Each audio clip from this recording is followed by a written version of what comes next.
PM Shri പദ്ധതിയിൽ സർക്കാർ ഒപ്പുവെച്ചതിൽ പ്രതിഷേധിച്ച് വിദ്യാഭ്യാസ മന്ത്രി വി ശിവൻകുട്ടിയുടെ ഔദ്യോഗിക വസതിയിലേക്ക് വീണ്ടും പ്രകടനം നടത്തി KSU. ബാരിക്കേഡ് മറിച്ചിടാൻ ശ്രമിച്ച പ്രവർത്തകർക്ക് നേരെ പോലീസ് നിരവധി തവണ ജലപീരങ്കി പ്രയോഗിച്ചു. പോലീസിന് നേരെ പ്രവർത്തകർ കല്ലും വടികളും വലിച്ചെറിഞ്ഞു. കേരളത്തിലെ വിദ്യാർത്ഥികളെ RSSന് വിൽപ്പന നടത്താനാണ് സംസ്ഥാന സർക്കാർ ശ്രമിക്കുന്നതെന്ന് KSU പ്രവർത്തകർ ആരോപിച്ചു. കേരളത്തിലെ വിദ്യാഭ്യാസ മേഖലയെ കാവ്യവൽക്കരിക്കാൻ അനുവദിക്കില്ല എന്ന് പറഞ്ഞ KSU സംസ്ഥാന പ്രസിഡന്റ് അലോഷ്യസ് സേവ്യർ സംയുക്ത സമരത്തിനായി CPI വിദ്യാർത്ഥി യുവജന സംഘടനകളെ ക്ഷണിക്കുകയും ചെയ്തു.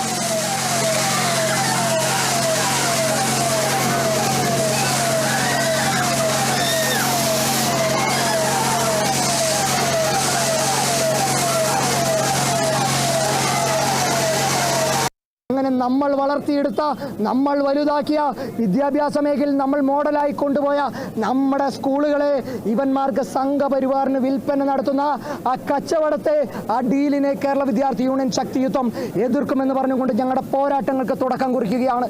ഞങ്ങൾ കേരളത്തിലെ മുഴുവൻ വിദ്യാർത്ഥി, ഈ ഭരണപക്ഷ വിദ്യാർത്ഥി സംഘടനയായ ASFനെ ഉൾപ്പെടെയുള്ളവരെ ഞങ്ങൾ ക്ഷണിക്കുകയാണ് മുന്നോട്ടുള്ള ഞങ്ങളുടെ സമര പോരാട്ടങ്ങൾക്ക്